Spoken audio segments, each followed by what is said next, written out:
के बारे में मैं ज़्यादा नहीं बताना चाहूँगी बच्चों। जैसे कि सिफा जो गुड़िया है उसने बताया, और टाइम टू टाइम हमारे प्रिंसिपल सर हमें बताते रहते हैं, तो उन चीज़ों पे मैं ना जाकर उनके महत्व को आज के प्रोस्पेक्टिव में मैं बताना चाहूँगी।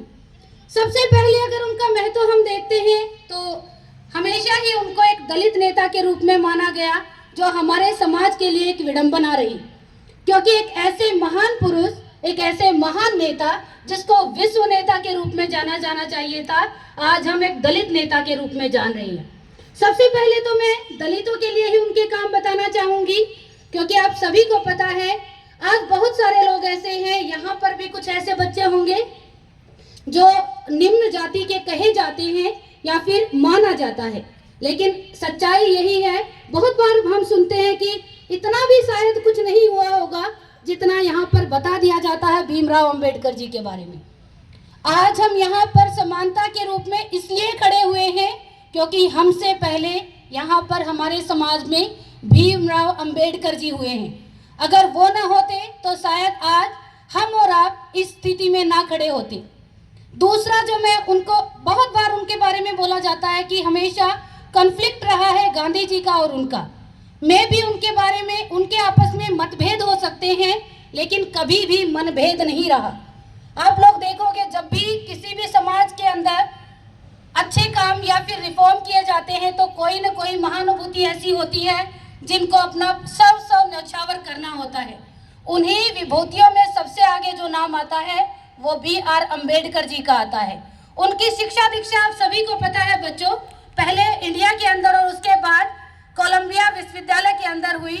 वो 4 साल जब कोलंबिया में लगा के आए तो उनका फ्यूचर बिल्कुल सेट था, वो चाहते तो वहीं पे रह सकते थे, लेकिन उन्होंने वापस आकर इंडिया में आकर दलितों के लिए जो काम किया वो सच में सराहनीय है। उन्होंने बताया कि हमें अपनी जाति पे, अपने वर्ग पे लाज नहीं नाज होना चाहिए, और आज वो चीजें प्रक्षेप में हम देख सकते हैं। दूसरा जो उनका कंट्रीब्यूशन है वो हम महिलाओं के लिए है।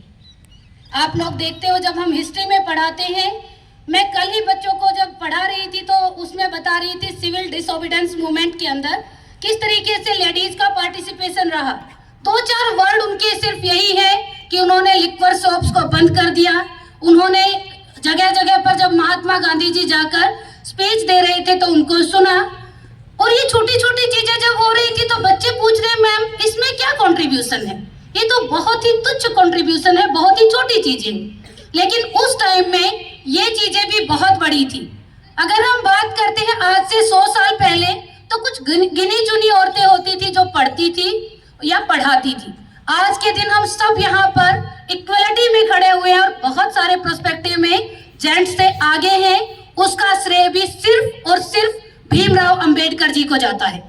आप सभी को पता होगा बच्चों, 1947 में जब हम लोग इंडिपेंडेंट हुए उस टाइम एक चुनाव किया गया था और उसके अंदर पूछा गया था कि क्या हम लोगों को, लेडीज को भी इतना ही अधिकार देना चाहिए जितना जेंट्स को देना है। एक भीमराव अंबेडकर जी ही ऐसे व्यक्ति थे जिन्होंने डट के बोला था कि अगर एक जैसा अधिकार नहीं दिया जाएगा तो मैं इस्तीफा दे दूंगा, मैं रिजाइन कर दूंगा।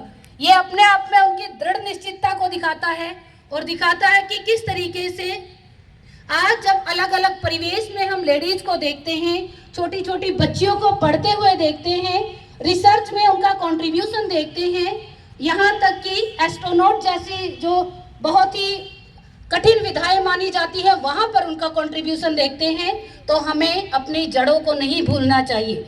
हमें हमारे लिए बाबा साहेब अम्बेडकर जी का जो त्याग था वो नहीं भूलना चाहिए। उसके बाद अगर मैं बात करती हूँ, एक ऐसे वर्ग से मैं बिलोंग करती हूँ जो जिसे वर्किंग क्लास बोला जाता है। बहुत बार बाबा साहेब अम्बेडकर जी पे ये भी आरोप लगते रहे कि वो अवसरवादिता वाले थे। हाँ, मैं भी मानती हूँ वो अवसरवादिता वाले थे। जो भी अवसर उनको मिला उसको उन्होंने यूटिलाइज करके दिखा दिया।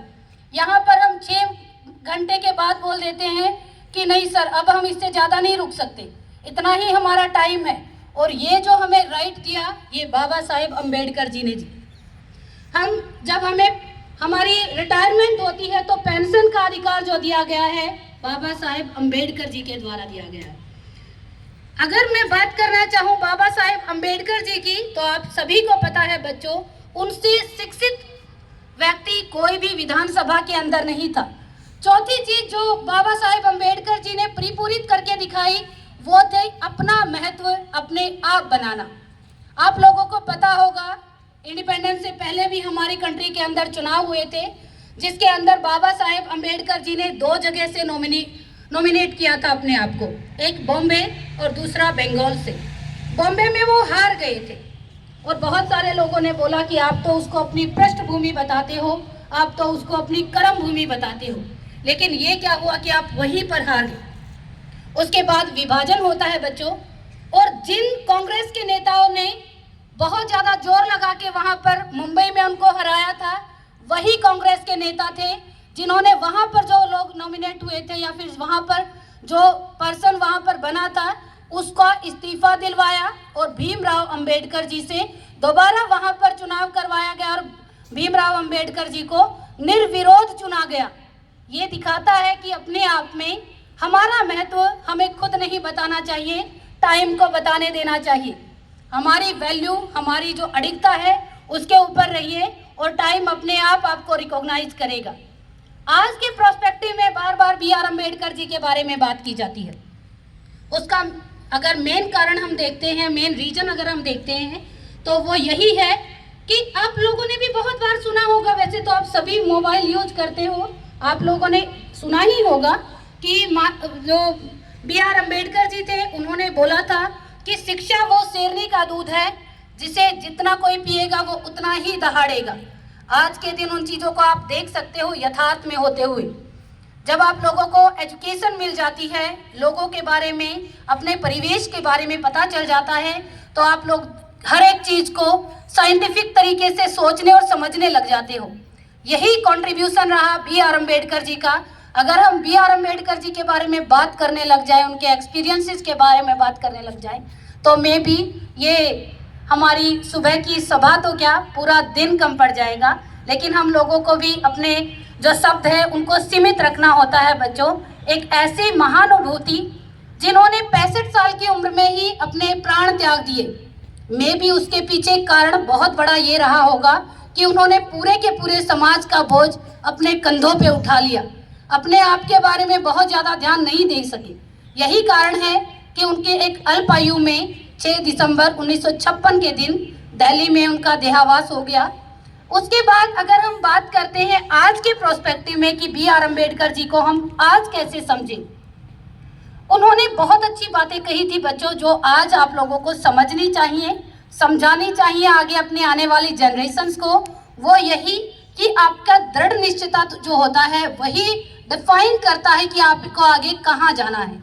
शब्दों की सीमितता को मैं रखते हुए, समय को ध्यान में रखते हुए आप लोगों से इजाज़त चाहूँगी बच्चों। मैं चाहूँगी कि सारे मेरे साथ उद्घोष करें, जय भीम, जय हिंद।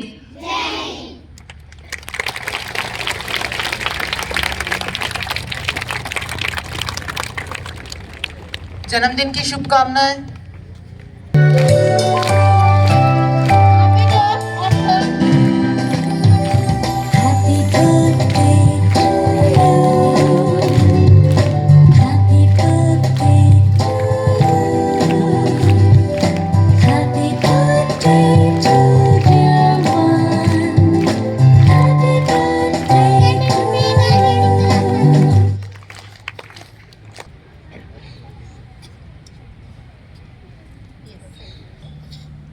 अजय बेटे good morning. Good morning sir. कैसे हो?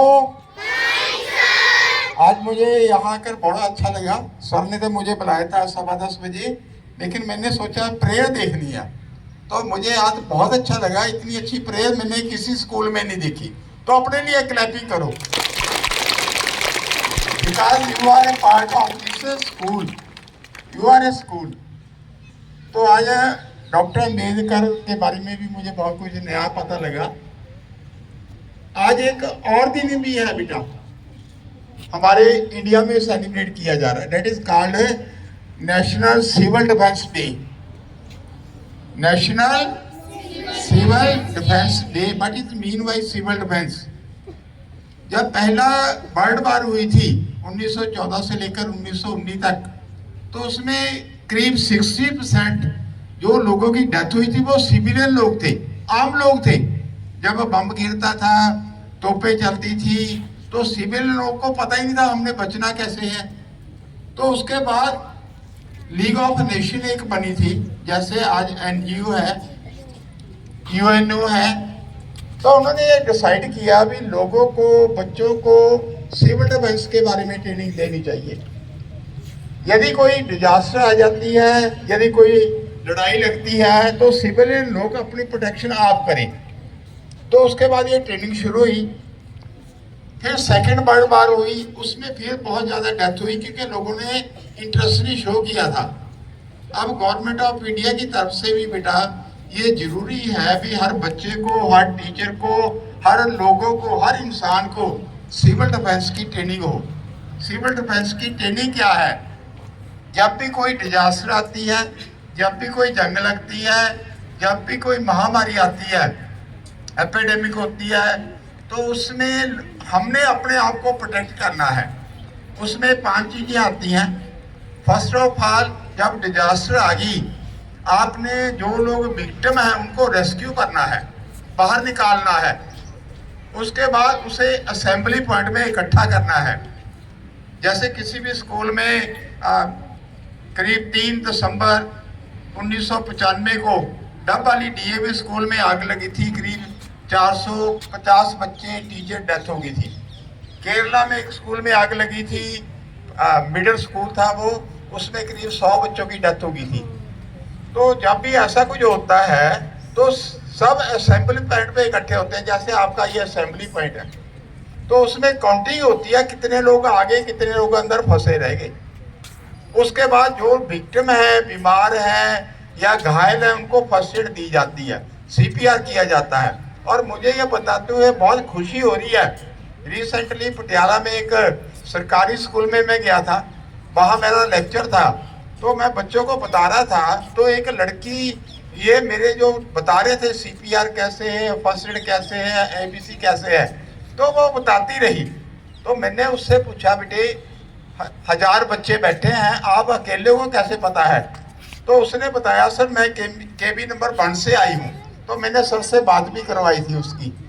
तो वो प्रिंसिपल बड़े खुश हुए, कहते हैं कि हमारे बच्चों को नहीं पता, हजारों बच्चे हैं लेकिन इस अकेले बच्चे को पता है। तो आपको ये क्रेडिट जाता है बेटा, आपके प्रिंसिपल सर, आपके टीचर्स ये इंटरेस्ट लेते हैं। जहाँ बेस्ट एजुकेशन मिलनी चाहिए वहाँ बेस्ट लाइफ सेविंग टेक्निक भी मिल रही है। तो उसके बाद बेटा जो घायल है उनको हॉस्पिटल लेके जाना होता है, आग लगी, आग बुझानी होती है, और जो चोर लोग वहाँ आ जाते हैं उनसे भी बचाना होता है। तो आज भारत के हमारे राष्ट्रपति जी ने मैसेज भेजा है सिविल डिफेंस के लिए कि जितने भी लोग अच्छा काम कर रहे हैं उनको एक जगह इकट्ठे होकर ये डिसाइड करना चाहिए, अपने एरिया में लोगों को, बच्चों को, आम पब्लिक को और एम्प्लॉइज को ये ट्रेनिंग देंगे ताकि किसी को मरते हुए देखे ना, बचाने की कोशिश करें। यदि ये ट्रेनिंग शिलांग के कॉलेज में किसी ने करवाई होती तो आज डॉक्टर अब्दुल कलाम साहब, डॉक्टर APS कलाम साहब जीवित होते, क्योंकि वो खड़े खड़े बेटा गिर गए थे, फिट पड़ गया था और उन्होंने उठा के सोफे पे लिटा दिया। माइक पे अनाउंसमेंट किया गया, यदि कोई यहाँ डॉक्टर है आ जाओ, हमारे चीफ गेस्ट साहब डॉक्टर कलाम साहब बेहोश होकर गिर गया। कोई नहीं आया, 800 स्टूडेंट खड़े थे, बैठे थे और 200-300 गेस्ट और प्रोफेसर थे। फिर उन्होंने उनको पानी पिलाया, हाथ पैर रगड़े जो नहीं करना चाहिए था, और उसके बाद उठा के हॉस्पिटल ले गए। जब हॉस्पिटल लेके गए तो डॉक्टर ने उनका ABC चेक किया तो पता लगा ये मर गए हैं। तो डॉक्टर 12 मिनट तक उसे CPR करते रहे। कितने? CPR आता है सबको? हाँ जी, तो सिखाएंगे, सबको सिखाएंगे। तो CPR किया, लेकिन वो पहले ही रास्ते में एक्सपायर हो गए थे। अदरवाइज CPR करने से करीब 60% लोग जो मर गए हैं जीवित हो जाते हैं। हमने हॉस्पिटल में देखा है, डॉक्टर भी CPR करने के बाद कहते हैं अब ये जीवित नहीं रहे। तो आपको बेटा बहुत बहुत बधाई, मुझे बहुत अच्छा लगा। मैं सर को बधाई देता हूँ, टीचर को बधाई देता हूँ, आप सबको बधाई देता हूँ कि आप एक अच्छे स्कूल के पार्ट हैं। तो और अच्छा ही बन के रहना है। आज बच्चों का जन्मदिन है। जब मुझे स्कूल में पता लगता है किसी स्कूल में जन्मदिन है, मैं अपनी तरफ से पौधे लेके जाता हूँ, तो पौधे लगवाते हैं। तो आप भी आगे से ये फाइनल करो, जब भी आपने सेलिब्रेट करना है घर से एक प्लांट लेके आना है, यहाँ लगाना है। तो बच्चे रोज देखेंगे मेरा पौधा है। क्या है? मेरा देश है, मेरा पेन है, मेरा बैग है। करते हो ना? तो ये धरती भी आपकी है, इसको सुंदर बनाना है। तो एक बार फिर सबका धन्यवाद। आप सब मेरे साथ एक प्लेज करेंगे? हाथ ऐसे करके हम सब ये कसम खाते हैं कभी भी कोई गलत काम नहीं करेंगे, गंदी चीज नहीं खाएंगे, अपने माता पिता का कहना मानेंगे, अपने टीचर की पूरी इज्जत करेंगे, उनका कहना मानेंगे, अपने घर की, अपने मोहल्ले की सेफ्टी के लिए हमेशा कोशिश करेंगे। एक अच्छा इंसान बनकर अपने देश की सेवा करेंगे। Thank you. जय हिंद।